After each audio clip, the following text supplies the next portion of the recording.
El comité científico planea realizar 10 de estos ateneos por año, de marzo a diciembre, cada último viernes de cada mes. La modalidad contempla que el organizador principal sean las instituciones, en este caso Fundaleu, que haya alternancia entre públicos y privados, entre interior y AMBA, pediatras y adultos, etc. Solo hay que postularse. La SA pondrá la técnica y pondrá el dinero que sea necesario para gestionar esta práctica. Este es el primero y lo usaremos para evaluar tiempos. Vamos a dejar lo que funcione y mejorar lo que no. Así que les pido que sean indulgentes, porque es el primero. Espero que les guste y agradezco muchísimo a los que están participando como oyentes y a los que han preparado con tanto trabajo, con tanto amor este Ateneo. Y doy paso a la doctora Melo Osorio, que es la coordinadora del Ateneo. Hola, buenas tardes. Bueno, voy a empezar compartiendo pantalla. Bueno, entonces, muchas gracias por la posibilidad de presentar este caso. Gracias, Germán, por la presentación. Y esto es a modo de resumen de los que vamos a estar participando hoy.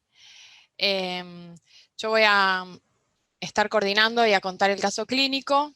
El doctor Caravia va a hablar de diagnóstico por imágenes, Adriana Galeano de la citometría de flujo, el doctor Montenegro y la doctora Narváez de la patología, Astrid Pavlovsky y Miguel Pavlovsky van a hacer consideraciones terapéuticas de primera y segunda línea de tratamiento, y tenemos a los invitados externos, expertos, a la doctora Marta Serga y al doctor Sánchez Ábalos, que después nos van a comentar, digamos, todo lo relativo a situaciones que se planteen en la discusión de este caso.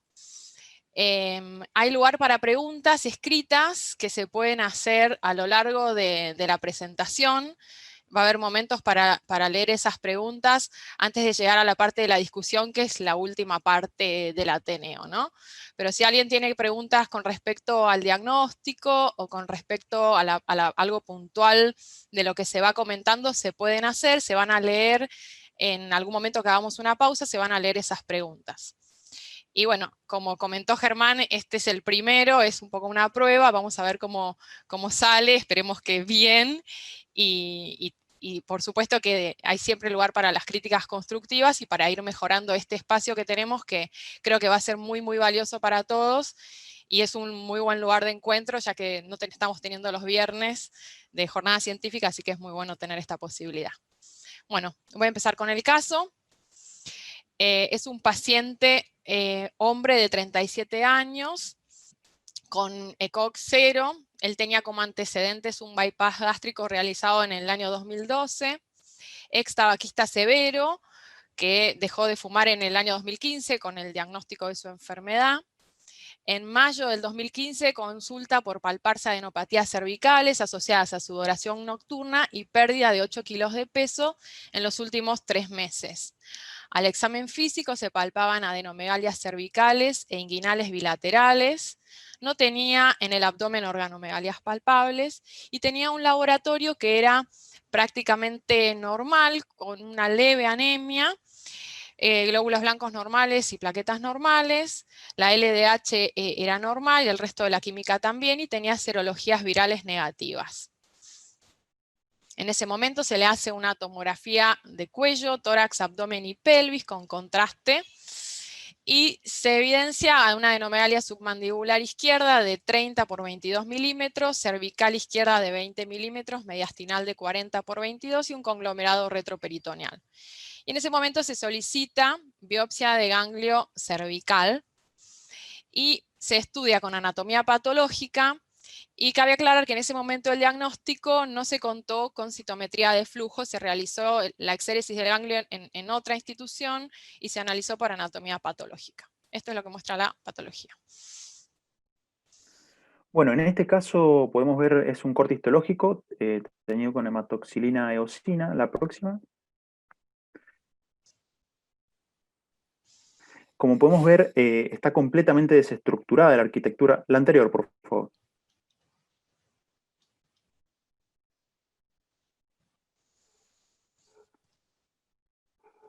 Ahí está, en el ángulo superior izquierdo vemos a modo de ejemplo la arquitectura normal de un ganglio linfático que está constituido por folículos, áreas nodulares. En este caso, como podemos ver en el caso que analizamos, vemos que es una proliferación, es un ganglio linfático completamente desestructurado. La próxima. A expensas de una proliferación difusa de células con marcada atipia nuclear, marcada anaplasia nuclear, esto quiere decir marcada variabilidad en las formas de los núcleos, en el tamaño nuclear, y como podemos ver en el centro de la imagen, marcado con una flecha roja, tenemos el cuadro citomorfológico característico que nosotros denominamos de tipo célula Hallmark. Esa escotadura nuclear, esas irregularidades del contorno nuclear, ese tamaño nuclear, hace las características de un subtipo celular que ya nos acota el espectro diagnóstico dentro de los procesos linfoproliferativos. La próxima. Como paso inicial que le sigue al análisis morfológico es, mediante técnicas de inmunistoquímica, saber si estamos ante una proliferación B, mediante la expresión de CD20, o una proliferación T, como es este caso, con CD3, que vemos que es positivo y difuso. La próxima.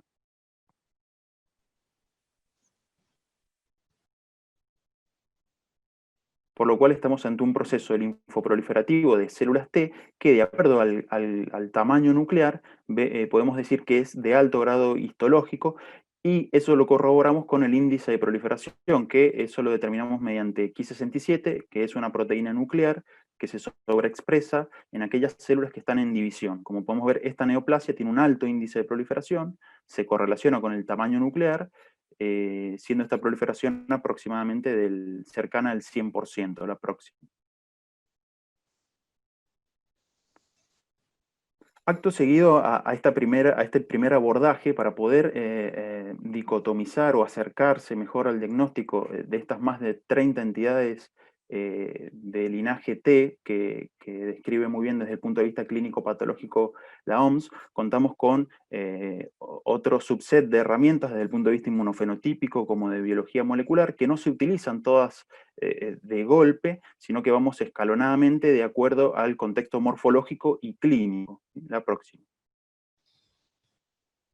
Entonces es muy importante para nosotros como patólogos tener una aproximación clínica para poder ahorrar recursos y ir más rápido en el abordaje de los paneles siguientes. En este caso estamos ante un cuadro primariamente nodal, ¿sí? La próxima. Entonces, en este contexto de marcada anaplasia nuclear, células grandes, la próxima, el marcador dentro de este algoritmo que como patólogos intuitivamente hacemos inmediatamente es la expresión de CD30. ¿Sí? Como podemos ver, tiene una expresión fuerte y difusa de CD30. La próxima. Con lo cual estamos ante un cuadro de un desorden linfoproliferativo de alto grado histológico CD30 positivo. Siempre se hacen técnicas complementarias dentro no nos quedamos con pocos marcadores, sino para confirmar, seguimos con más marcadores de linaje T como CD2, que en este caso fue positivo, CD5 que resultó negativo, CD43, esto sería lo mínimo, y PAC5 siempre lo hacemos de rutina en este contexto de proliferación CD30, por el hecho de estar perdiendo la posibilidad de hacer o equivocarse o dejar la posibilidad de hacer el diagnóstico de un linfoma de Hodgkin clásico, que como sabemos es mucho más frecuente. Por eso siempre de rutina, en este contexto morfológico y de expresión de CD30, siempre incluimos PAC5, que es un marcador de linaje B relacionado a la célula de Rita-Stenberg-Hodgkin. La próxima.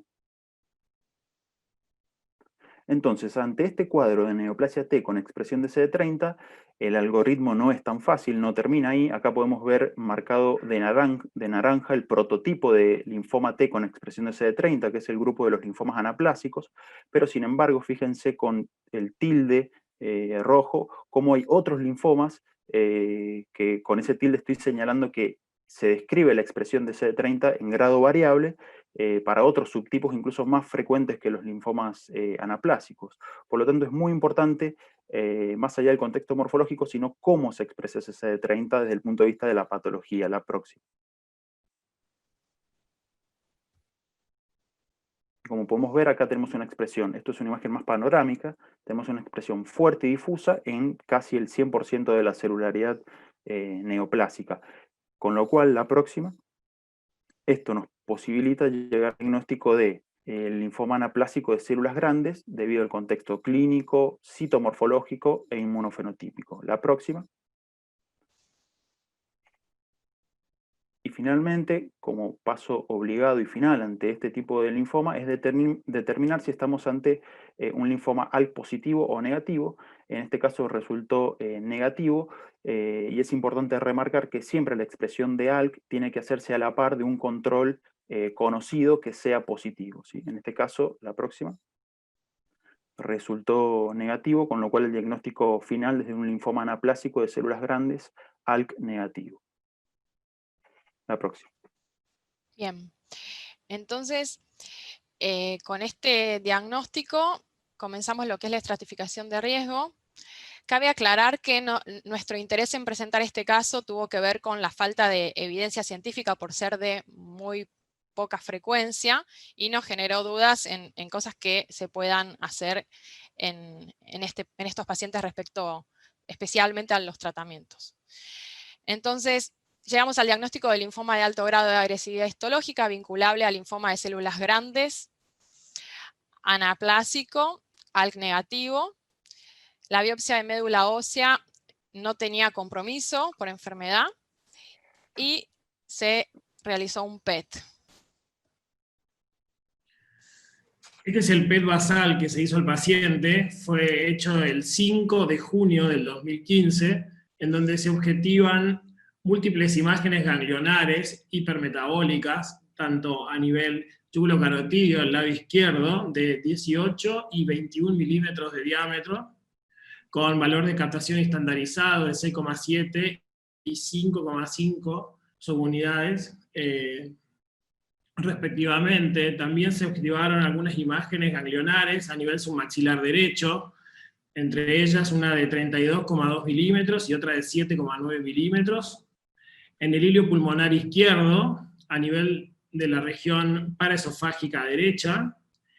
A nivel inguinal izquierdo también otras imágenes ganglionares que rondaban los 20 milímetros con valor de captación estandarizado de 11 y 5 milímetros respectivamente del lado izquierdo y derecho. También se objetivaron algunos focos hipermetabólicos óseos a nivel del cóndilo mandibular izquierdo, del manubrio esternal y en el sexto y séptimo arco costal lateral izquierdo. Siguiente. Bien, entonces este PET nos determinó el compromiso óseo, estadio 4B, el IPI era de 2 y PIT de 0.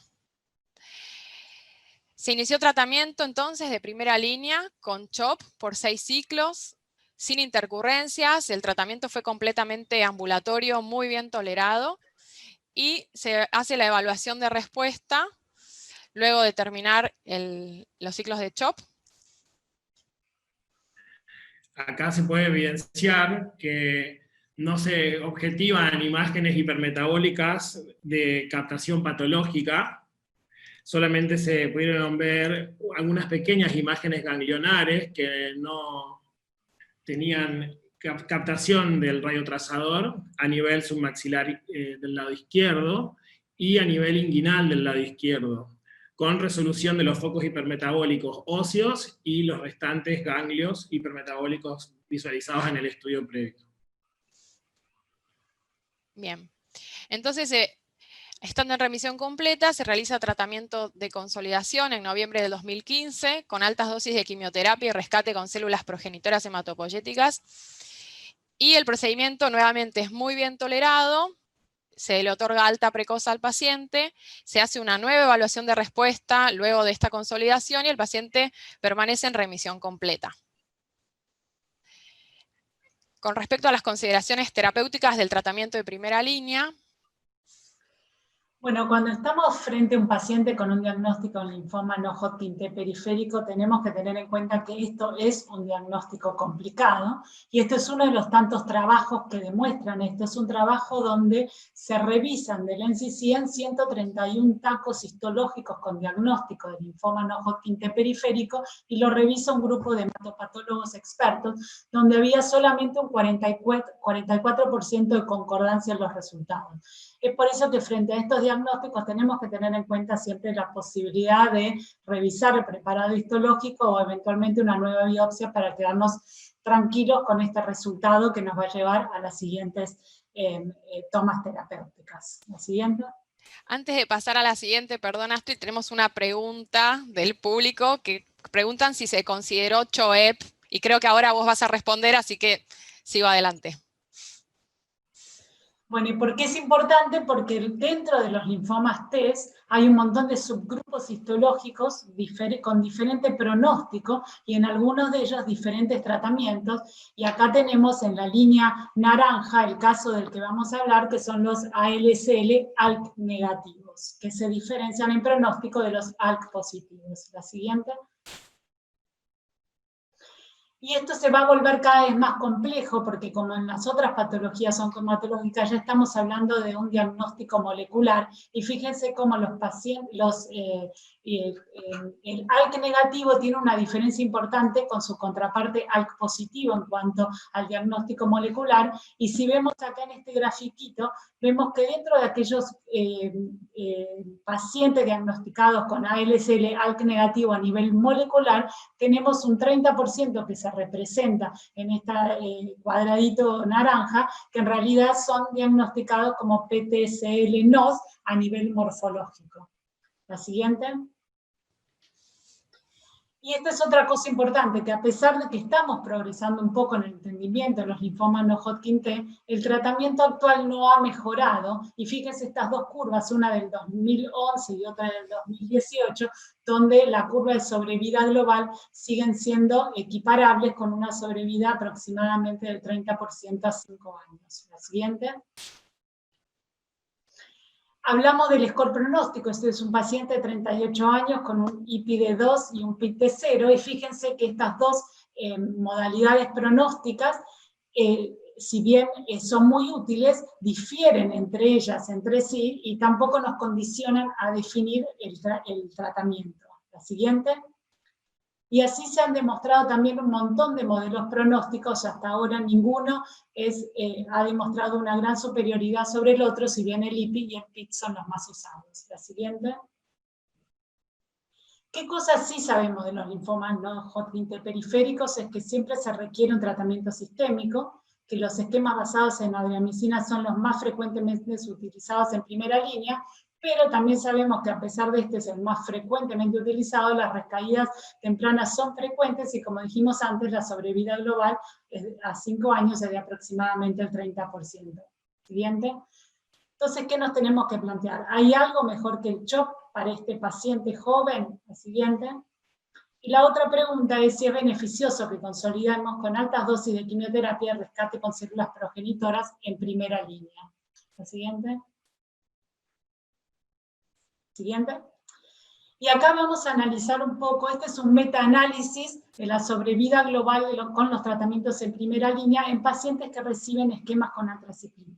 Lo primero que vemos es que en un metaanálisis que analizó más de 2.500 trabajos, solamente quedaron 3, y se ve marcado en verde, para el subgrupo, particularmente para el subgrupo ALK negativo, que tuvieron digamos, cumplieron con los criterios para ser analizados en el metaanálisis. ¿Por qué? Porque los ALK negativos muchas veces fueron unidos en los trabajos a los ALK positivos, dando mejores resultados en lo que es sobrevida global. Entonces, estos únicos 3 trabajos lo que demuestran una sobrevida global de aproximadamente el 49% con el uso de antraciclinas, que es un poco más bajo de los ALK positivos, pero tiene mejor pronóstico que los PTCL-NOS. Siguiente. Y bueno, contestando un poco la pregunta, que es una pregunta que es de planteo habitual, El uso del etopósido beneficia a estos casos, y esto surge de esta publicación, que es la experiencia alemana con el CHOEP, que si vemos en sobrevida libre de progresión, se ve una diferencia a favor del grupo que usó el CHOEP y no CHOP, en pacientes jóvenes con LDH normal, y más aún en pacientes ALK positivos. Pero esto no demostró una diferencia en sobrevida global, con lo cual hoy es una recomendación. Podría entrar dentro de una recomendación el uso del etopósido, pero no mejora la sobrevida global. La siguiente. Y acá nuevamente, este es un estudio prospectivo en linfomas no Hodgkin T periféricos, y lo que vemos es que el 41% de la gente utiliza algún esquema conteniendo doxorubicina, un 15% con etopósido y un 20% la combinación de ambos. Y este estudio demuestra, en un estudio de univarianza, que el uso de antraciclinas es superior sobre aquellos esquemas que no utilizan antraciclinas, pero en un estudio de multivarianza vemos que el uso de etopósido no mejoró la sobrevida global, nuevamente. La siguiente. Entonces la otra pregunta es si es beneficioso consolidar con alta dosis de quimioterapia y rescate en primera remisión completa, que no es lo que habitualmente hacemos en otros tipos de linfoma. Y un poco resumiendo la bibliografía, podemos decir que el resultado de los estudios prospectivos evidencian eficacia en las altas dosis de quimioterapia y rescate, pero que no hay ningún estudio randomizado que lo confirma, y que estos resultados son mejores en aquellos pacientes que tienen remisión completa, que entran a trasplante de remisión completa, pero ahí tenemos un bias de selección, no solamente aquel paciente que llega a trasplantarse, sino que llega a remisión completa siendo más quimiosensible, con lo cual no tenemos evidencia de estudios randomizados que lo soporten. La conclusión global es que debemos mejorar el tratamiento de inducción, logrando mejores porcentajes de remisión completa. También hay una conclusión de que aquellos pacientes que tienen una LCL ALK positivo y IPI bajo no deben ser trasplantados.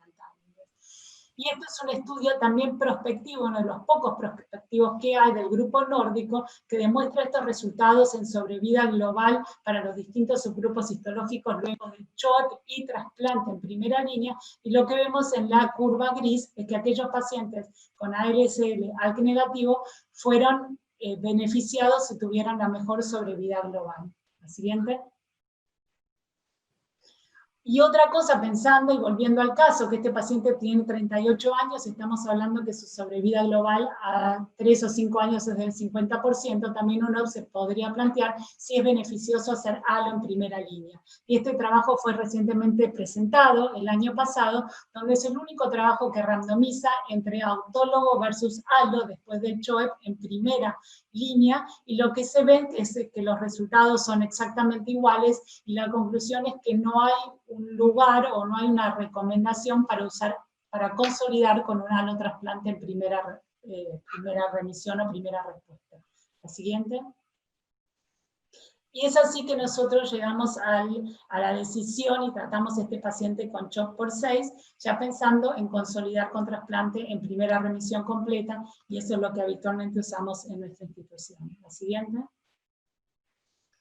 Ahora, si este paciente lo tendríamos que volver a pensar 5 años más tarde, tenemos algunas otras ayudas para pensar en el pronóstico, y una es esta ayuda molecular, el DUS22, que subdivide a los grupos de ALCL negativo y aquellos pacientes que tienen el DUS22 positivos, y acá lo vemos en la línea amarilla, tienen un mejor pronóstico equiparable a los ALK positivos. Mientras que aquellos pacientes ALK negativos, DUS22 negativos y TP63 negativos, que son los que se llaman los triple negativos, tienen otro pronóstico. La siguiente. Entonces podríamos dividir así a nuestros pacientes, ALK positivos y ALK negativos. Los ALK negativos con DUS22 positivo tienen una mejor sobrevida global a 5 años de aproximadamente el 80%, mientras que, como dijimos, los triple negativos con TP63 también negativo, una sobrevida global a 5 años del 33%, y este subgrupo muy menor de TP63 positivo, una sobrevida global a 2 años del 0%. La siguiente. Y también hoy tenemos esta otra opción terapéutica que ha demostrado beneficio en sobrevida libre de progresión y sobrevida global cuando se compara con CHOP, que es el uso de brentuximab más CHP en este grupo de pacientes, particularmente en este grupo de pacientes ALK negativos. La siguiente. Acá vemos también la diferencia en sobrevida global, y un poco con este nuevo esquema, lo que nos queda por preguntarnos es si estos pacientes tratados con esta nueva combinación también se benefician de un trasplante en primera línea, y si los scores pronósticos que tenemos que fueron validados para el CHOP son también útiles cuando vamos a usar BB más CHP. La siguiente. Bueno, entonces, volviendo puntualmente a la línea, digamos, de tiempo de nuestro paciente, en el seguimiento entonces posterior a la consolidación, se le realizan estudios, espirometría, ecocardiograma normales, el paciente 35 meses de remisión completa, pero en septiembre del 2018 el paciente adelanta la consulta porque se palpa una nueva adenopatía cervical en el igual sitio del debut. Entonces se jerarquiza esto y se solicitan nuevos estudios, PET y biopsia de este ganglio. Bueno, el 26 de septiembre del año 2018 se realiza una nueva imagen en donde se puede objetivar a nivel del espesor del celular subcutáneo del espacio laterocervical izquierdo una nueva adenopatía hipermetabólica con valores de captación estandarizados de aproximadamente 4,9 SV. A su vez se reconocen también áreas de aumento de la captación a nivel del mediastino anterior, que eso se interpreta como cambios reactivos, y en la musculatura del hombro izquierdo, que eso también se interpreta como cambios inflamatorios en relación a una tendinopatía. Siguiente. En octubre del 2018 recibimos una biopsia de ganglio cervical del paciente que tenía diagnosticado el linfoma no Hodgkin T anaplásico ALK negativo. Lo primero que hacemos por citometría de flujo es mirar los parámetros de dispersión de luz, conocidos como forward y side scatter, y la expresión de 45, el antígeno panleucocitario, en analogía con lo que se hace por morfología y remedando una hematoxilina eosina. A la izquierda de la imagen nos encontramos con células de gran tamaño. Las superiores corresponden a las muestras del paciente, células de gran tamaño, comparándola con ganglios reactivos, y que expresan intensamente CD45 en comparación con una infiltración por células de estirpe no hematológica. Ensayando los marcadores de estirpe linfoide y siguiendo un código de colores en los gráficos, puntos azules para los marcadores de células B, CD19 y CD20, puntos marrones para marcadores de células NK relacionados con citotoxicidad, CD56, CD57, CD11C, CD94, granzima y perforina. En ambas poblaciones, estos marcadores fueron negativos. Pero también los marcadores para células T en puntos verdes fueron negativos. CD7, CD2, CD3, CD5, CD8. Solo expresaban CD4 de manera parcial y por lo tanto, y como está descrito en la literatura, este fenotipo correspondería a células nulas. Sin embargo, la expresión de CD30 fue contundente para confirmar la infiltración de acuerdo con los antecedentes y la presunción diagnóstica. Cabe destacar que la expresión de CD30 no es exclusiva de los linfomas anaplásicos, y que a diferencia de las células de Red-Steinberg, por ejemplo, estas suelen ser CD45 negativas y muestran intensidad para CD15. A modo de referencia, vemos en el cuadro de la derecha la frecuencia de expresión parcial reportada en la literatura para una media de 50 casos estudiados. Desde el punto de vista de la citometría, salvo la expresión de CD45, CD30, CD25, CD2 y CD4, que no son exclusivos, estos son los únicos marcadores que superan el 50% de la casuística. Y recargando que en nuestro caso, nuestro paciente no expresaba ni CD2 ni CD25. Por lo tanto, no podríamos asegurar que la marcación corresponda inexorablemente a un linfoma T anaplásico, aunque sí pudiera corresponder. La interpretación diagnóstica es, por tanto, necesaria hacerla en el contexto de la presentación clínica y con el estudio morfológico. La próxima.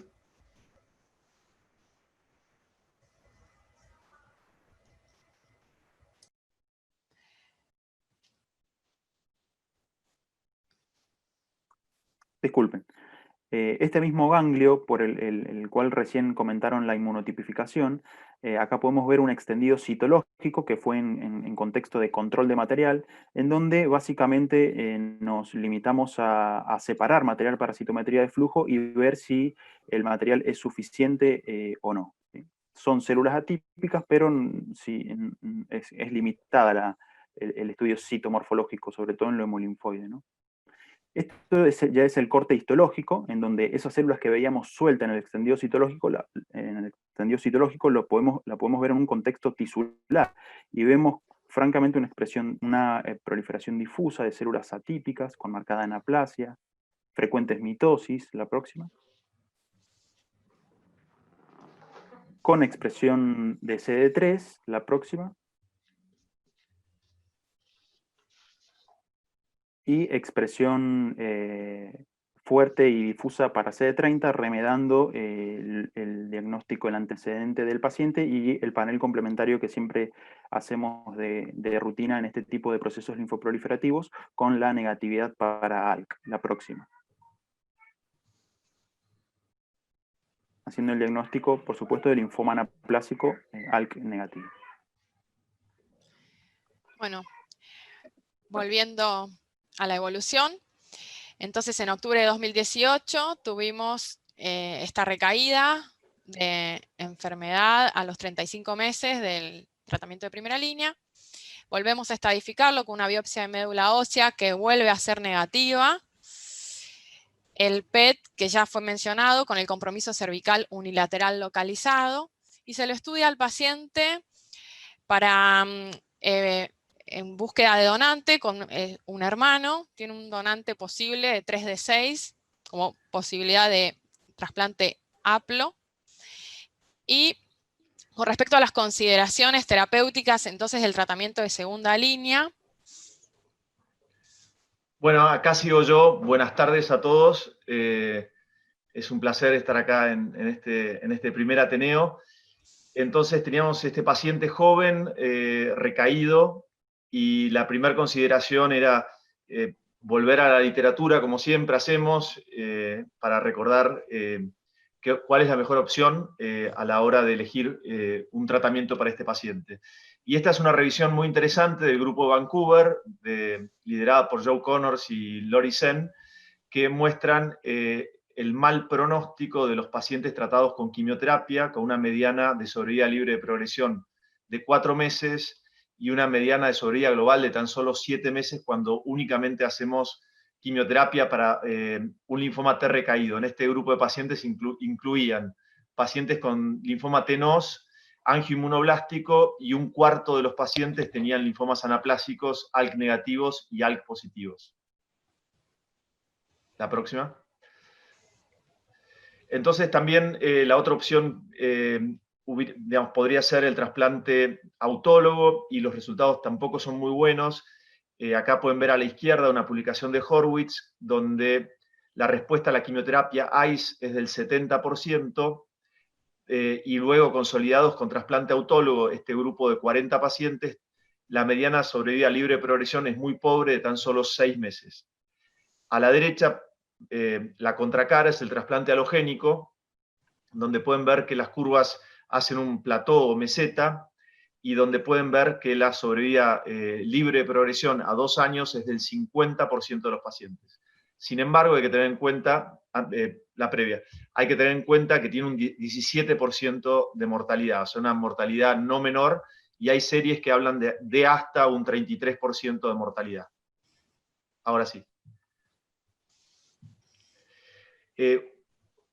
Previamente a la recaída de este paciente, que fue, les recuerdo, fue en octubre del 2018, en diciembre del 2017, se presentan los resultados a largo plazo de este estudio fase 2, liderado por un grupo de investigadores de Estados Unidos, de varias universidades, la de Stanford, el MD Anderson, incluso también investigadores de Canadá, está Joe Connors dentro de los autores, donde se publica el resultado a largo plazo del vedotin brentuximab.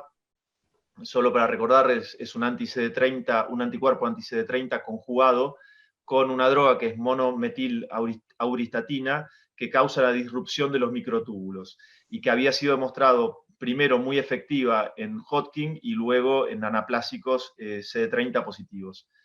En este estudio pivotal se incluyen 58 pacientes que grafican bien la vida real, 29 eran recaídos y 29 eran refractarios considerados también los recaídos dentro de los primeros 6 meses.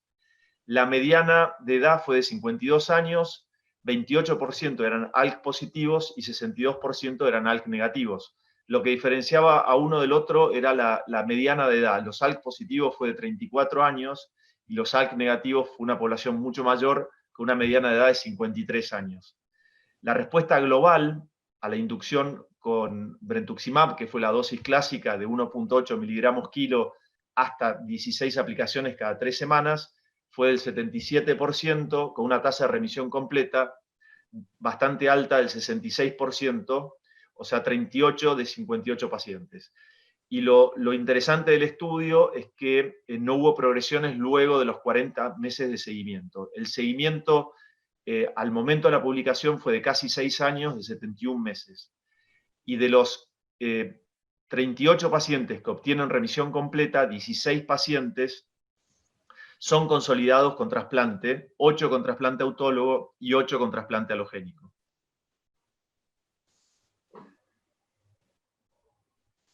Ahí. Estas son las curvas de acuerdo al estatus del ALK.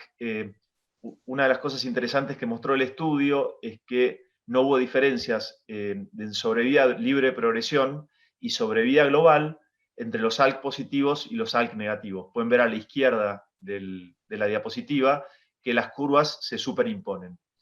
Mientras que a la derecha pueden ver las curvas de sobrevida global y abajo las de sobrevida libre de progresión, de acuerdo a la consolidación que se hicieron, que se le recomendó al paciente. 68% de los pacientes, de los 38 pacientes que obtuvieron remisión completa, están libres de progresión cuando se los consolidó con un trasplante, ya sea autólogo o halogénico, contra 47% de los que hicieron brentuximab vedotin. Claramente el estudio no tenía un poder estadístico para diferenciar estos dos grupos, pero bueno, esto es lo que mostraron las curvas. La próxima. La editorial es muy interesante, es de Pierluigi Cinzani, que habla si hoy en día, luego de casi 6 años de seguimiento de este grupo de pacientes tratados con monoterapia, con brentuximab vedotin, un tercio del grupo que obtiene remisión completa, consolidados con trasplante, pudiesen ser curados con esta forma de tratamiento. Y estas son las curvas. A 5 años, el 60% se mantienen vivos y el 39% del total se mantienen con una sobrevida libre de progresión a los 5 años. O sea que el 27% del total de la población del estudio logra a 5 años un control a largo plazo de la enfermedad. La próxima. Estos resultados al poco tiempo son replicados por el grupo italiano, también liderados por Cinzani, donde pueden ver que con menor seguimiento, la tasa de respuestas es similar, 77% de remisiones globales, casi 50% de remisiones completas, y a 24 meses el 40% de los pacientes se mantenían libres de progresión o muerte. La próxima. Bueno, esta es la última de lo que me toca a mí. Lo interesante de este caso, que fue discutido en Ateneo de Fundaleu, o sea que tenemos un paciente joven con un linfoma, un ALCL, un anaplásico CD30 positivo y ALK negativo, recaído luego de 3 ciclos de CHOP y un trasplante autólogo que se usó como condicionamiento esquema CBB, y tenemos en claro que la quimioterapia como única terapia no es una opción válida. La opción de rescate con quimioterapia o de rescate incluso con brentuximab más talo podría ser considerada al momento la única opción curativa, aunque hay que tener en cuenta la mortalidad y los efectos adversos crónicos relacionados a la enfermedad de injerto contra huésped e infecciones. Acá tuvimos en cuenta en este caso, que les puedo decir que fue una discusión que dividió completamente las aguas, tanto del equipo de hematología como el equipo de trasplante, en cuanto a cuál camino seguir, pero tenemos un paciente con una recaída localizada, CD30, que mantiene positividad para CD30, las publicaciones que les mostré, que demostraban el control a largo plazo de un subgrupo de pacientes, e incluso Cinzani habla de la posibilidad de cura, aunque me parece que todavía es pronto, fue que nos llevó a elegir esta opción. Y también, dado que el paciente es joven, la posibilidad de rescatarlo ante una nueva recaída y realizar el trasplante cuando eso ocurriese, de ser ese el camino que el paciente presenta. Así que bueno, gracias. Bueno, entonces, después de lo comentado como consideraciones del tratamiento de segunda línea, lo que sucedió con el paciente, el tratamiento que realizó fue el brentuximab vedotin, 1,8 miligramos kilo, lo realizó por 12 ciclos, el tratamiento hubo que suspenderlo por neuropatía periférica grado 3, grado 4, luego del ciclo, en realidad la neuropatía empezó previo, pero bueno, se pudo llegar al ciclo 12.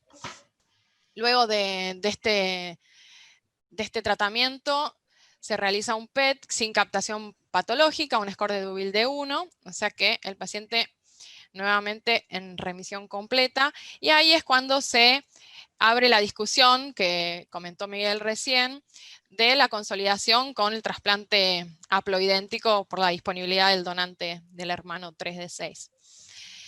Y no solamente era nuestra discusión, sino también se tuvo muy en cuenta, digamos, a la totalidad de la situación del paciente. El paciente estaba en una situación social familiar que estaba en plan de paternidad, un plan postergado, digamos, por muchos años y con ese deseo. Por otro lado, su actividad laboral es comerciante, depende plenamente del trabajo diario, y un trasplante haploidéntico le iba a llevar a un tiempo prolongado de lucro cesante con esa dificultad. Y por otro lado, que el paciente expresó su negativa, considerando estas cosas, respecto del trasplante haploidéntico. Entonces se decidió no realizar esta consolidación en ese contexto, con todas estas variables. Y la situación actual, a septiembre del 2020, es que el paciente está en remisión completa, ya pasaron 24 meses desde esa recaída, la neuropatía periférica mejoró, está en grado 1, y bueno, felizmente pudo ser papá, fue papá hace 3 meses. Entonces eso es terminando con lo que es la línea de tiempo de la historia de nuestro paciente.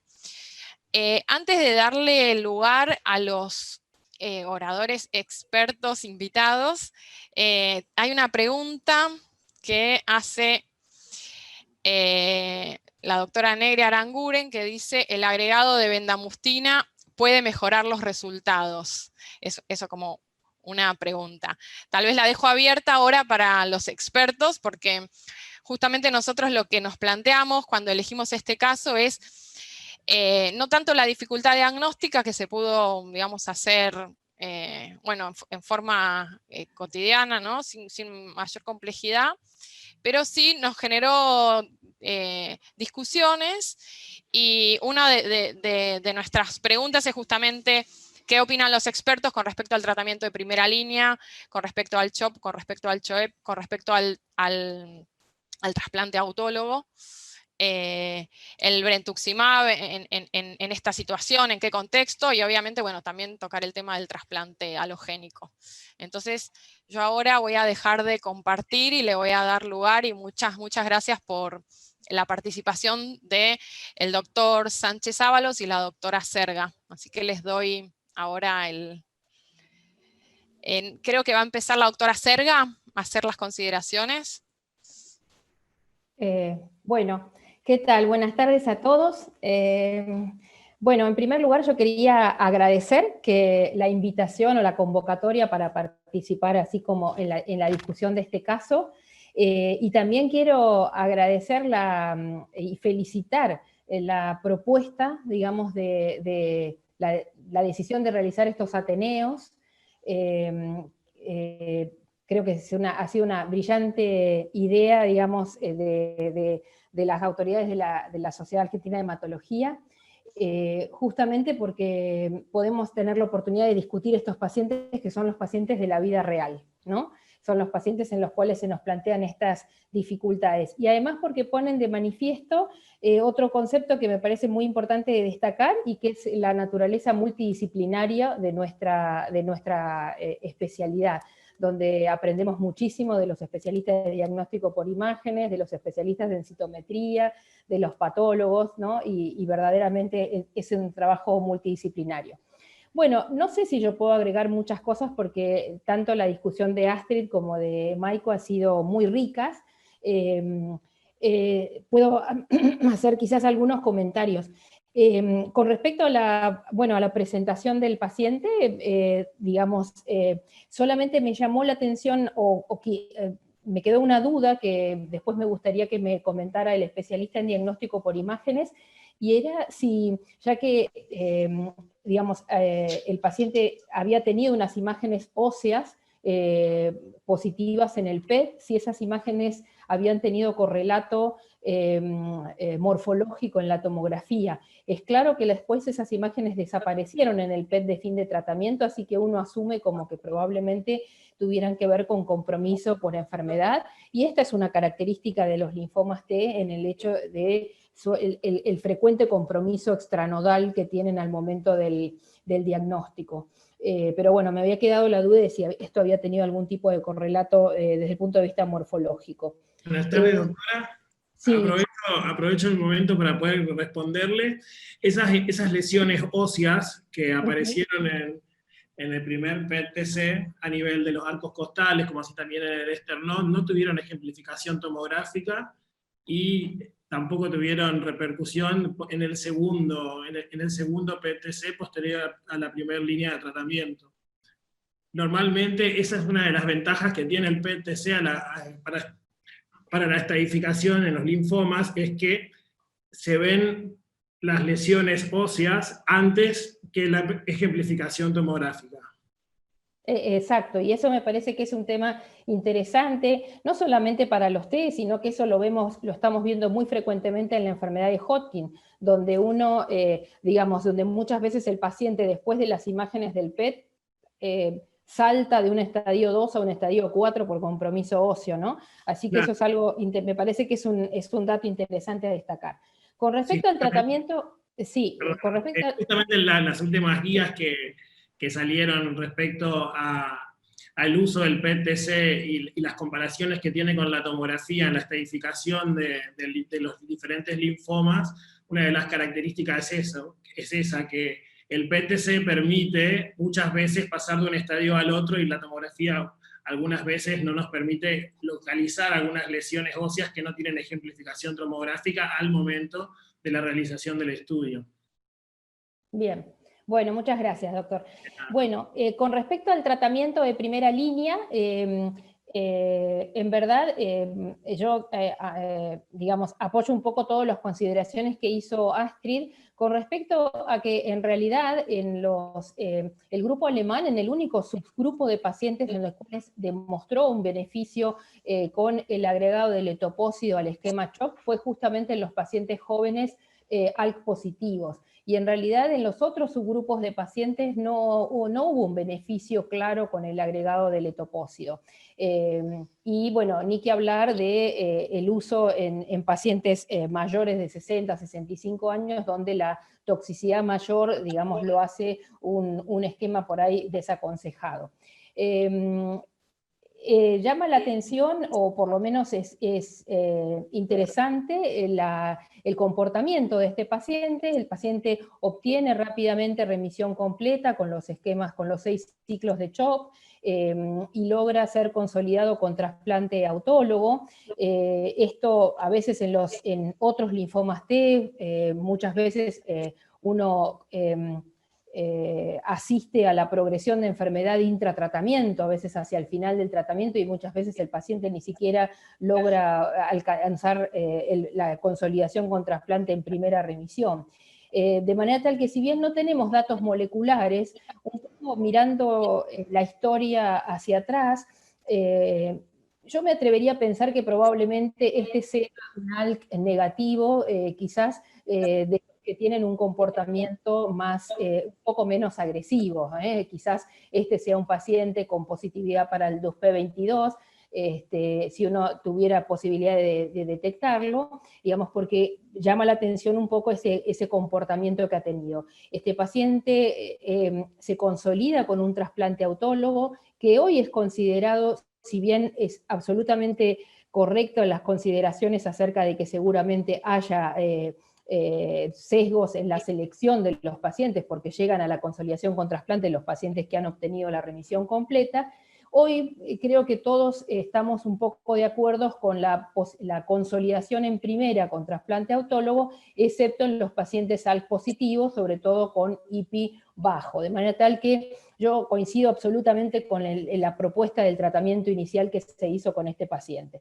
Y este paciente tuvo 35, casi 3 años de remisión continua completa después del trasplante, lo cual también apoya este comportamiento de alguna manera no tan agresivo al que me refería. Además hace una recaída con una enfermedad, digamos, con poca enfermedad, con una adenopatía única submaxilar, y ahí es cuando hace el tratamiento de rescate con el brentuximab.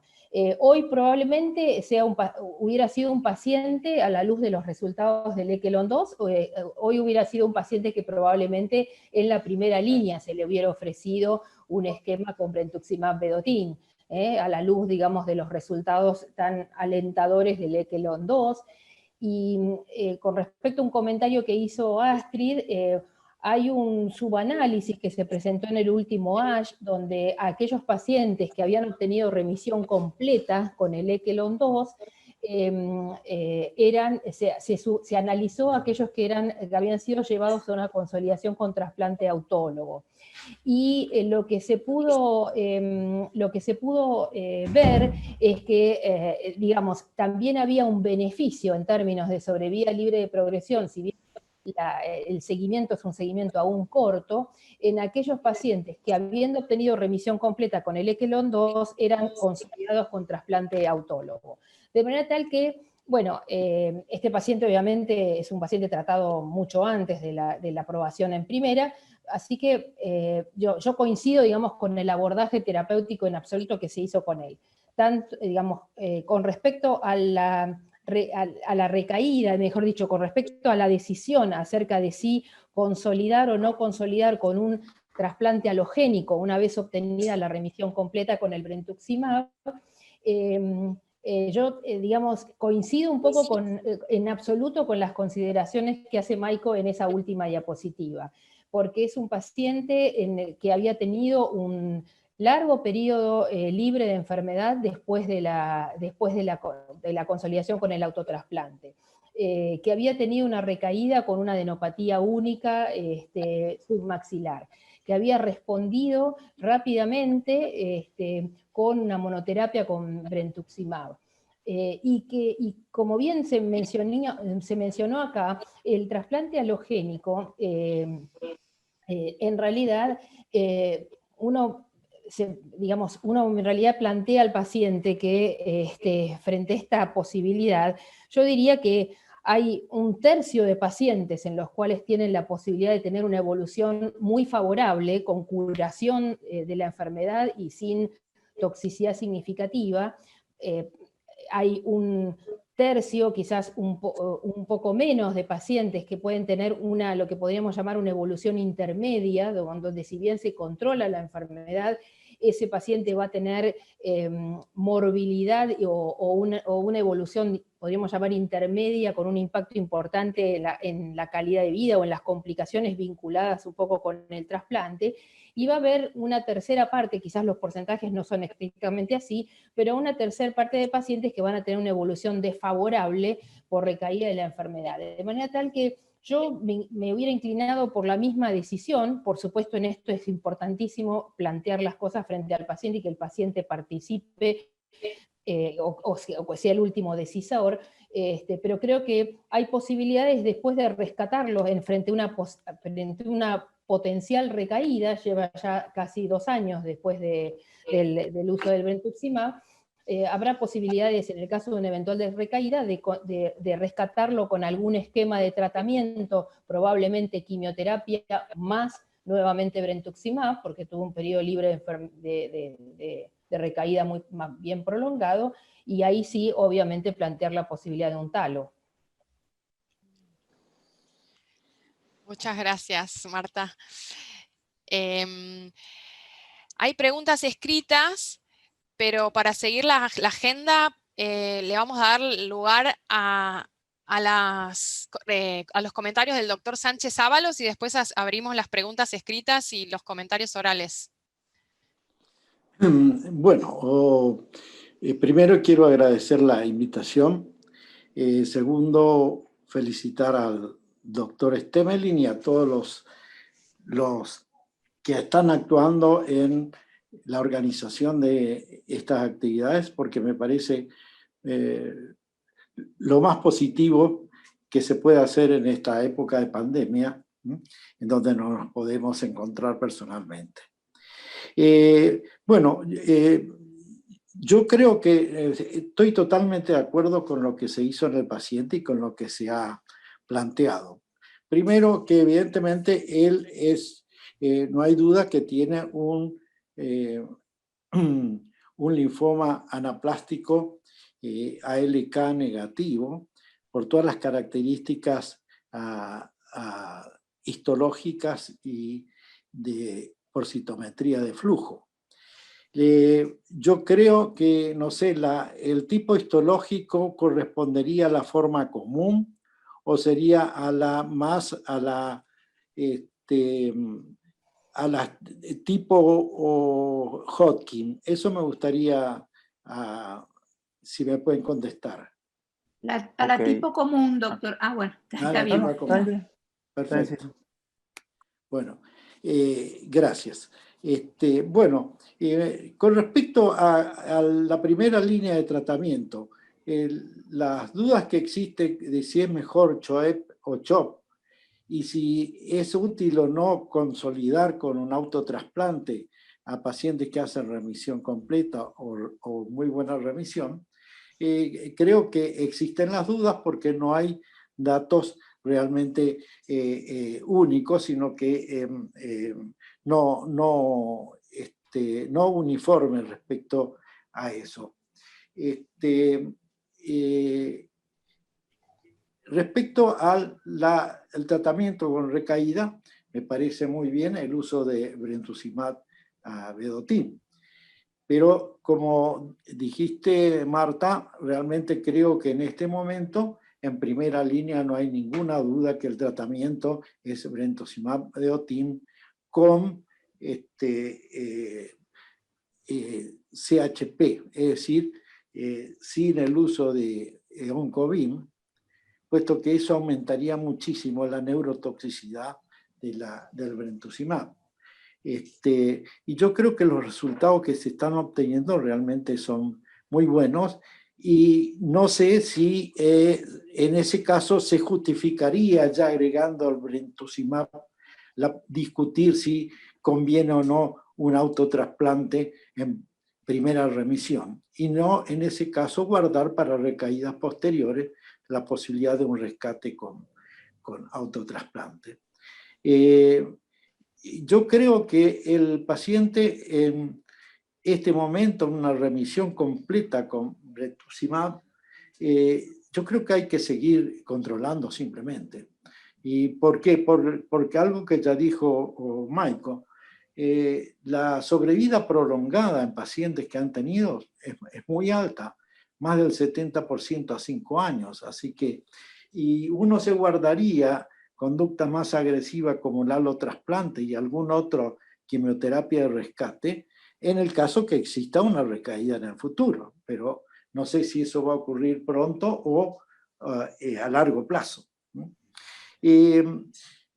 Pero lo que quería enfatizar es lo siguiente, que en estos linfomas T, y específicamente en el linfoma anaplástico ALK negativo, son entidades heterogéneas, no solo clínicamente, sino por histología y también genética.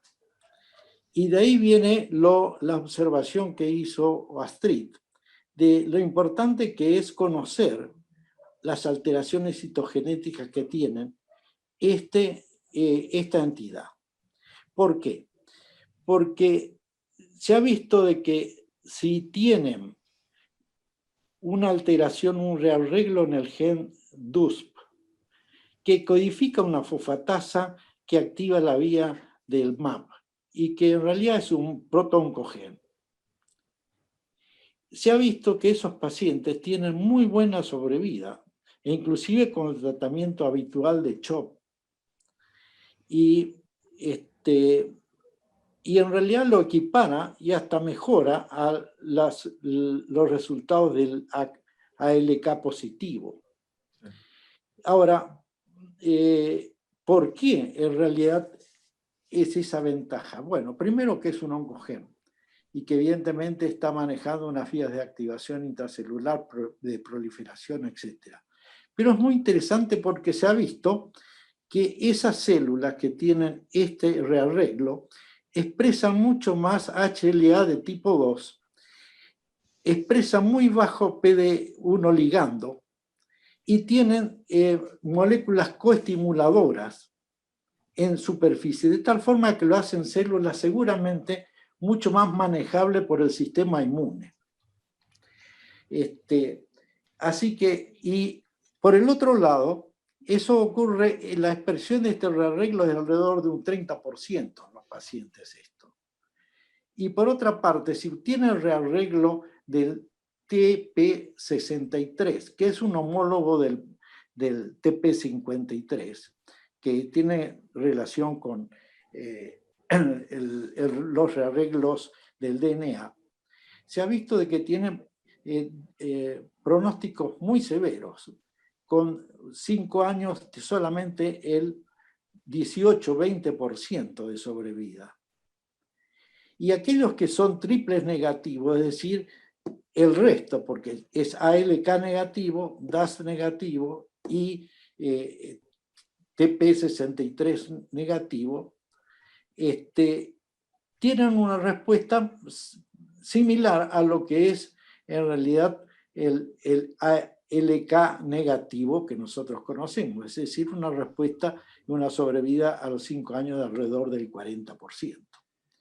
Es decir, ustedes ven que la diferencia que hay de un 90 a un 20 y a un 40 la forma intermedia demuestra claramente que los estudios citogenéticos y estas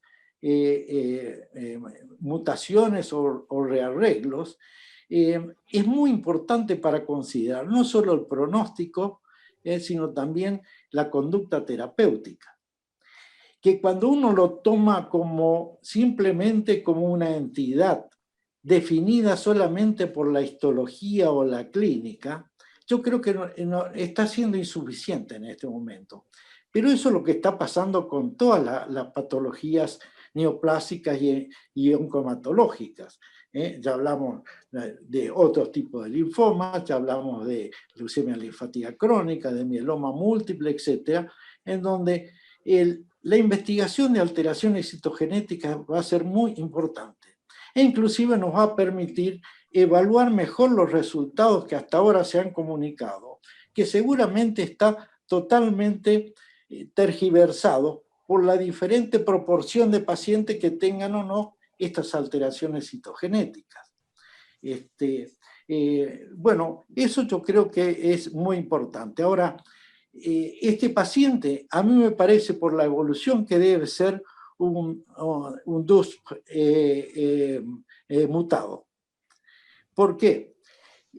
En la histología, la perforina era negativa y la granzima B creo que era muy levemente expresado.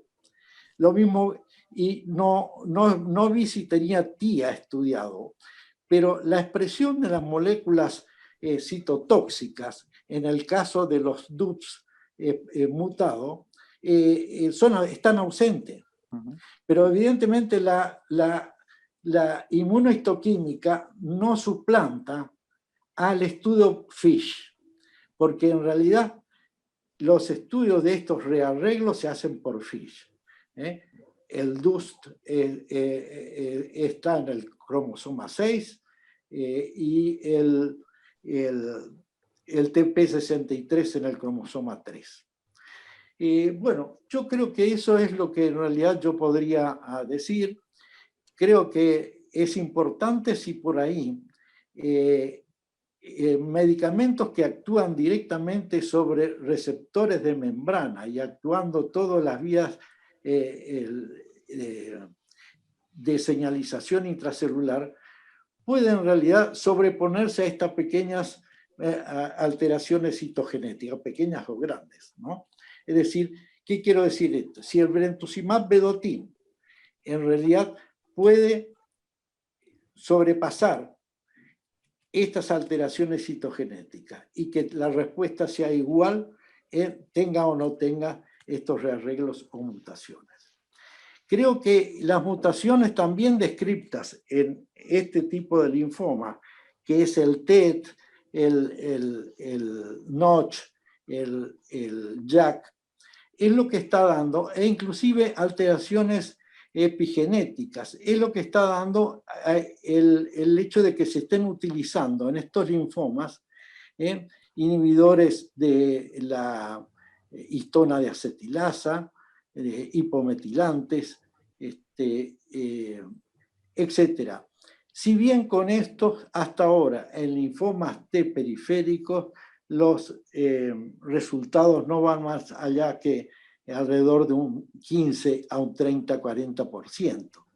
Es decir, que evidentemente las mutaciones no es solamente lo que rige la respuesta terapéutica. Debe ser mucho más complejo que simplemente el tener una mutación y el actuar sobre esa mutación para lograr conseguir respuesta.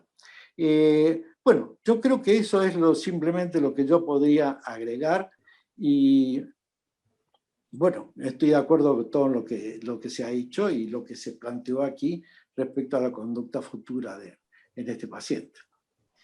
Bueno, muchas gracias, doctor Sánchez-Ábalos. Realmente es un gusto, es un placer volver a escucharlo después de tanto tiempo sin actividad de los viernes. Siempre creo que todos coincidimos los que estamos acá juntos escuchando el Ateneo, que uno, digamos, disfruta escucharlo. Me voy a pasar a una pregunta que tiene que ver con lo último que venía hablando usted, que tiene que ver con el DUPS 22, que se la pregunta a la doctora Basquiera, más dirigida a la doctora Narváez, sobre si hay algún centro en Argentina que esté haciendo esta determinación. Bueno, primero, muchas gracias por poder compartir este momento. Escuchar al doctor Sánchez-Ábalos se pone primera y saca todo lo más moderno, tiene un súper auto. No, realmente es un gusto y dijo muchas de las cosas que por ahí podría haber dicho yo. Esa diapositiva que mostró Astrid, más estos comentarios del doctor, bueno, directamente cubren todas las necesidades. Se hace por Fish, centros en los cuales, bueno, está puesto a punto, yo no les puedo dar el listado, pero sí les puedo decir que todo aquel centro que tiene posibilidad de hacer Fish en parafina, si tiene la posibilidad económica, además de comprar la sonda, es perfectamente posible. Es decir, tanto TP63 como DUSP22, los dos se hacen por Fish, y bueno, se sabe hoy que son factores pronósticos, factores de tipo pronóstico que son cada día más necesarios. Hay otra alternativa que se está jugando bastante en la discusión de la génesis, que es el ERB4, que es el gen relacionado al retinoblastoma, y que probablemente tenga que ver con la génesis del linfoma, con la progresión del linfoma, y lo interesante de esta alteración es que pueden llegar a ensayarse determinados tipos de moléculas para hacer signifiquen un target terapéutico.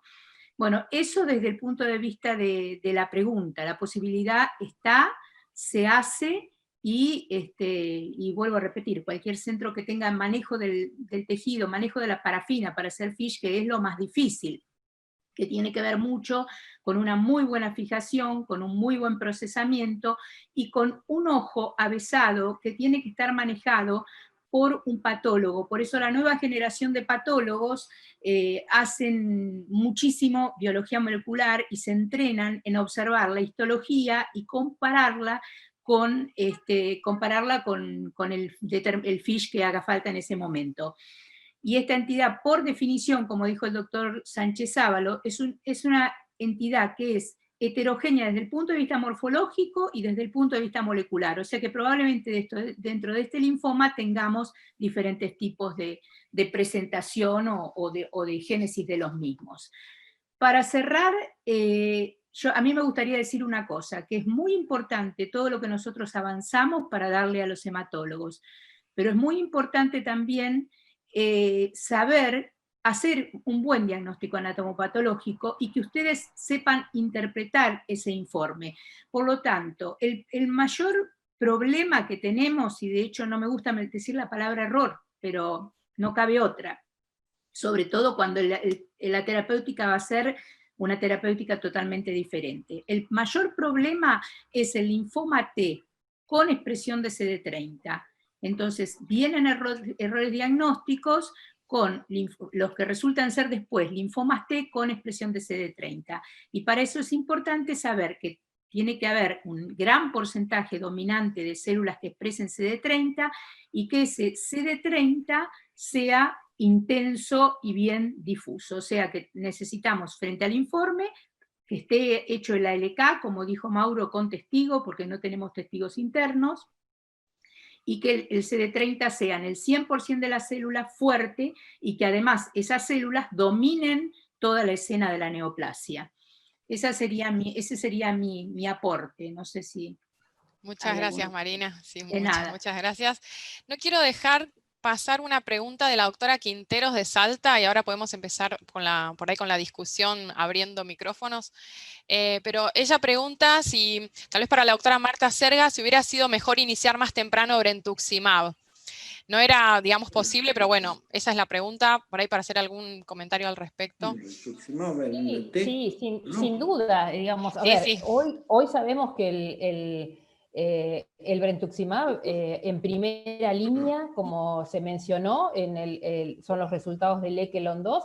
Hoy sabemos que es el esquema que está mostrando los mejores resultados en los linfomas TSD30 positivos y justamente, precisamente en los linfomas anaplásicos. O sea, hoy no cabe duda que uno usaría el esquema en la primera línea, en combinación con la ciclofosfamida, con la doxorubicina y con la prednisona. Son los resultados del ECHELON 2 que mostraron, son los primeros digamos, es el primer estudio que muestra beneficio, no solamente en sobrevida libre de progresión, sino también en sobrevida global.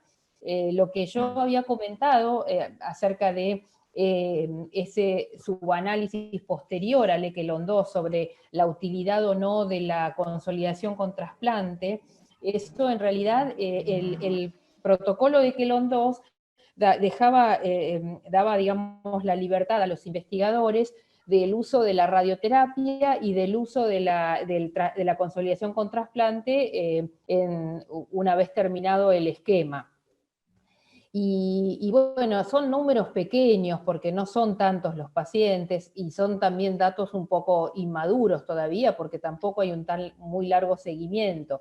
Pero lo que se vio en ese subanálisis lo presentó Savage en el último ASH, lo que mostró era que había una tendencia a que hubiese una mejor sobrevida libre de progresión en los pacientes que después del Echelon 2 y después de la remisión completa eran consolidados con autotrasplante. Obviamente todavía son datos muy preliminares, pero sí, obviamente, hoy usaríamos más precozmente el brentuximab, pero si nos ubicamos en el tiempo, en el 2015, que fue cuando fue tratado ese paciente, era una medicación que no estaba disponible en la primera línea y solamente estaba aprobado incluso un poco más adelante en el tiempo para la recaída.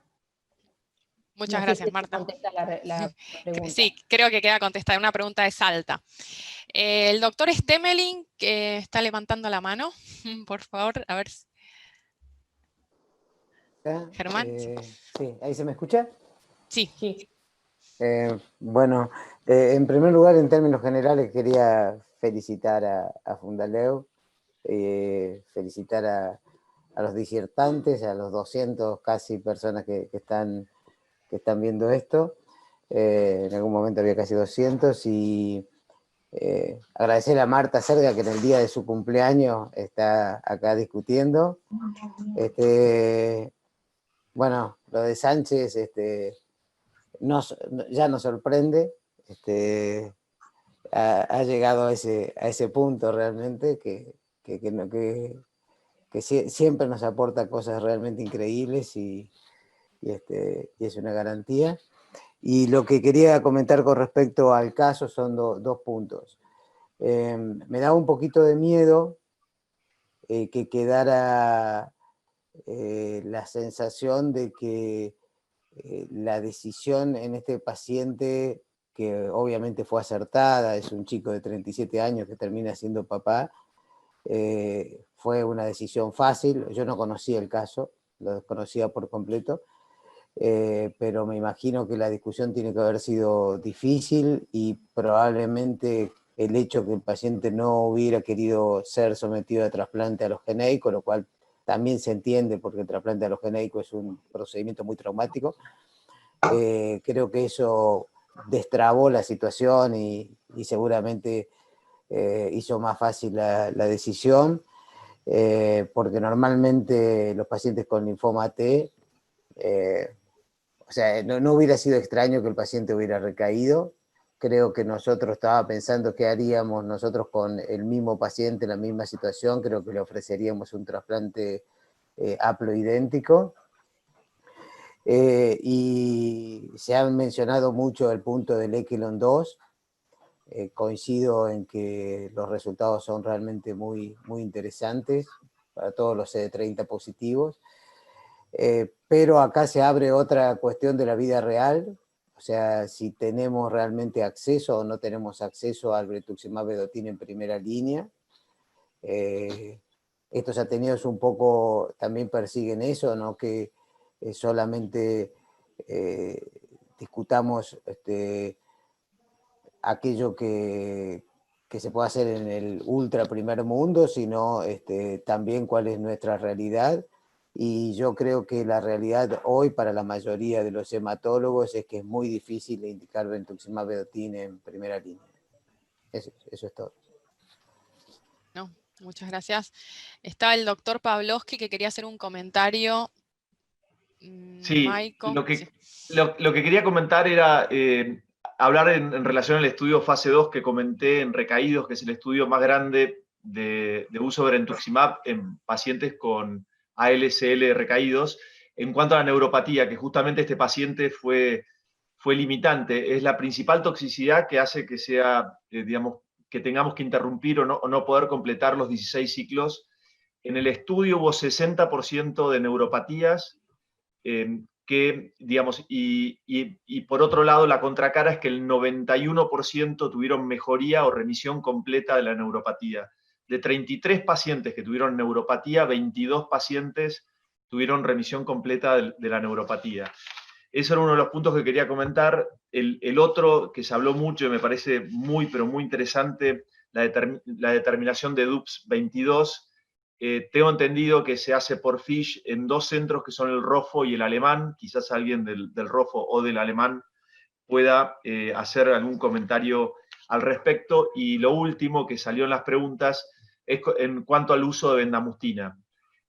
Si tiene un rol la bendamustina en esta patología, lo que podemos, recientemente revisé el tema porque tuve un tenos recaído que no tenía muchas opciones que darle, y hay case reports o reporte de casos de bendamustina. En casi todos los casos es bendamustina monoterapia y un solo reporte de casos de bendamustina en combinación con brentuximab, a diferencia de Hodgkin, que después de la publicación de Anne Lacaze hubo un montón de reportes de brentuximab, entre ellos uno que hicimos nosotros en un congreso argentino de hematología. La experiencia de bendamustina en esta patología es muy escasa. Así que nada más que eso. Gracias. Bueno, gracias por el comentario. La doctora Pavlovsky hace un comentario por el chat, poniendo que sería bueno escuchar si alguno de los trasplantólogos presentes hubiera optado por el halo en la segunda remisión completa. No sé si hay algún trasplantólogo que se le pueda abrir el micrófono y quiera dar su opinión. Que levante la mano alguno, si quiere, así lo habilitamos. Sí. Y mientras tanto, mientras se decide, a ver si hay alguien que quiera opinar, el doctor Dufour, él opina que por los riesgos del aplo, él no adheriría en este paciente por los riesgos de H grave, el rechazo de implante, las infecciones prolongadas asociadas a la recuperación prolongada de la inmunidad, y por último, el menor efecto de injerto contra tumor. Ese es lo que dejó escrito en el chat el doctor Dufour.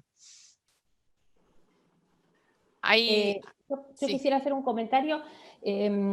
La doctora Rojas Bilbao, que es la patóloga del alemán y también la patóloga del ROFO, tiene factibilidad de hacer las determinaciones en FISH. No sé si en este momento tiene la sonda para el DUSP22, contestando un poco el comentario.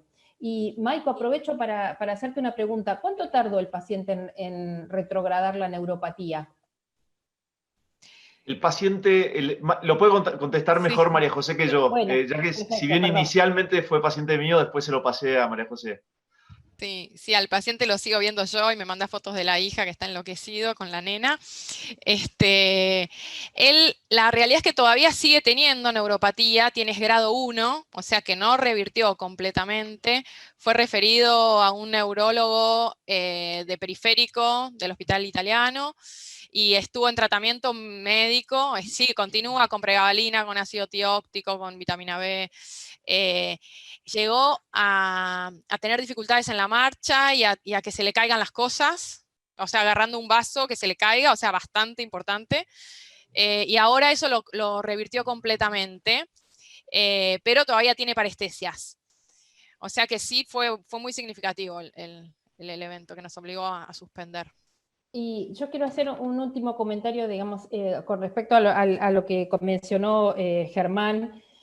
Coincido que hoy por hoy el acceso a drogas de alto costo es muy complejo, sobre todo en los pacientes sin cobertura social o con obras o pertenecientes a obras sociales pequeñas o, digamos, con dificultades para la financiación. Creo que... no obstante, creo que realmente el brentuximab en primera línea en este tipo de linfomas CD30 positivos es francamente costo efectivo. Quizás yo tengo un poco más de dudas sobre la costo efectividad de la primera línea en pacientes con enfermedad de Hodgkin en comparación con el ABVD, pero trataría de hacer, digamos, el mayor esfuerzo en este grupo de pacientes, ¿no? Pero coincido contigo que estamos en un momento muy difícil para el acceso, sobre todo a drogas de alto costo, y especialmente en los pacientes sin cobertura. Prácticamente es una tarea imposible.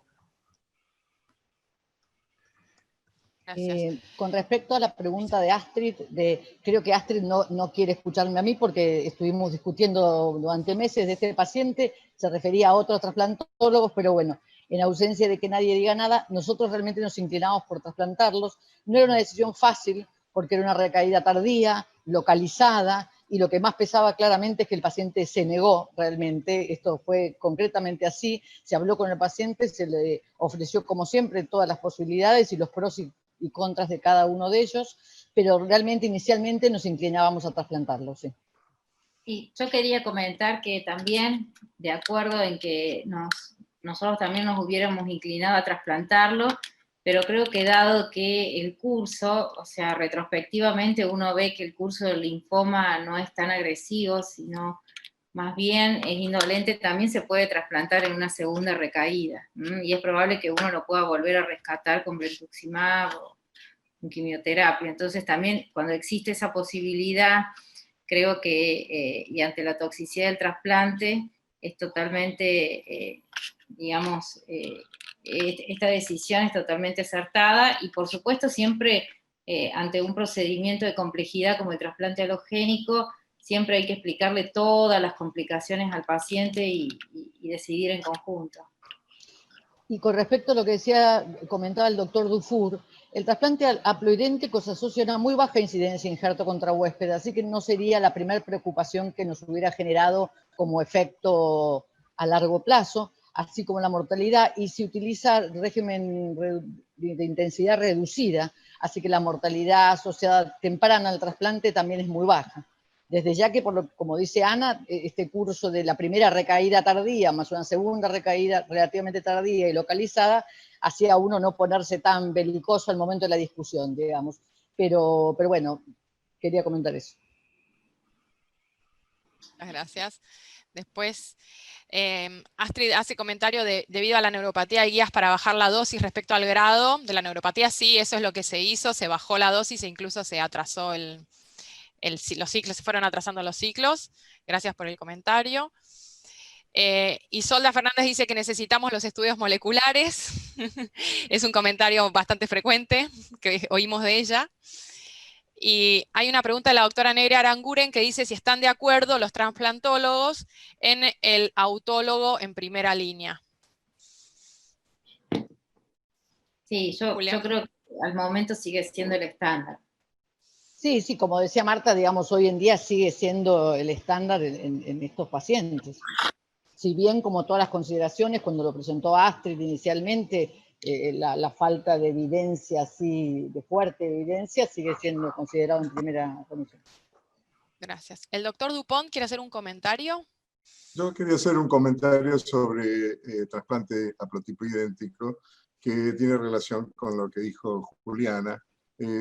La posibilidad mayor de fracaso del trasplante de haplotipo no es ni la mortalidad, ni la mortalidad no relacionada a la recaída, la mortalidad relacionada al trasplante, sino la recaída de la enfermedad, que sigue siendo el mayor inconveniente. Aún así, el 60% de los trasplantados en forma conjunta, en números grandes de linfomas de alto grado, están incluidos los linfomas de los TENOS y los ALK en recaída, tienen un 60% de posibilidades de supervivencia de largo plazo, cosa que no tenemos por certeza en los estudios de segunda línea con brentuximab solamente como monodroga. No existen estudios, como dijo Miguel, de combinaciones, o si existen en pequeños casos. O sea que es una consideración importante, y en comparación al no relacionado idéntico y al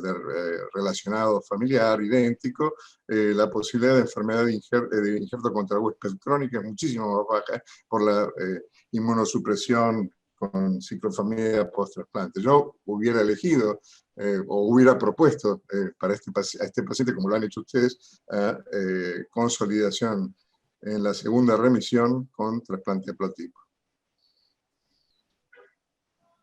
Bueno, muchas gracias por el comentario. ¿Alguien quiere responderle algo al doctor?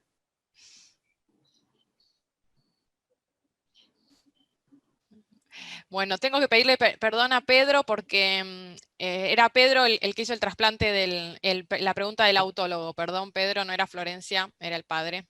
Me están aclarando eso acá. ¿Alguien tiene algún otro comentario? Porque ya creo que estamos en hora, podríamos ir cerrando. Tengo algo que compartir a pedido de Astrid, que en realidad lo va a comentar ella. Astrid, ¿estás ahí? Sí, estoy acá. Bueno, muchas gracias a todos por toda la excelente participación y tanta gente escuchándonos y discutiendo este tema. Y bueno, y así en lo que es trabajar de forma cooperativa, los vuelvo a invitar a unirse a este proyecto del registro de linfomas no Hodgkin T argentino, que es un proyecto que surge de la subcomisión de linfomas de la Sociedad Argentina de Hematología, que participamos como argentinos con ya 29 centros activos y casi 60 o 65 pacientes enrolados. Y dentro del registro argentino participamos del registro latinoamericano, que estamos como argentinos empezándolo y tratando de promover a todo el resto de Latinoamérica. Y con esto, la siguiente. Sí, ahí estamos. A su vez, participamos del TCP Project 2.0, o sea, nuestros datos son por un lado nuestros como argentinos, por un lado de Latinoamérica, y por otro lado pertenecemos a este registro internacional. Me parece que es una linda oportunidad para que desde nuestra región aportemos a este proyecto internacional y conozcamos más de los linfomas no Hodgkin. Bueno, muchas gracias, Astrid. Creo que con eso terminamos. Muchas gracias a todos. Espero que, bueno, que se haya entendido, que la prueba piloto haya funcionado. Me parece que es un hermoso lugar de encuentro. Yo creo que todos estamos contentos de habernos visto la cara después de tantos meses de encierro o de estar trabajando pero con la cara tapada y volviendo a casa rápido. Así que bueno, no sé si alguien quiere decir algo más, puede levantar la mano, y si no ya, muchas gracias y terminamos.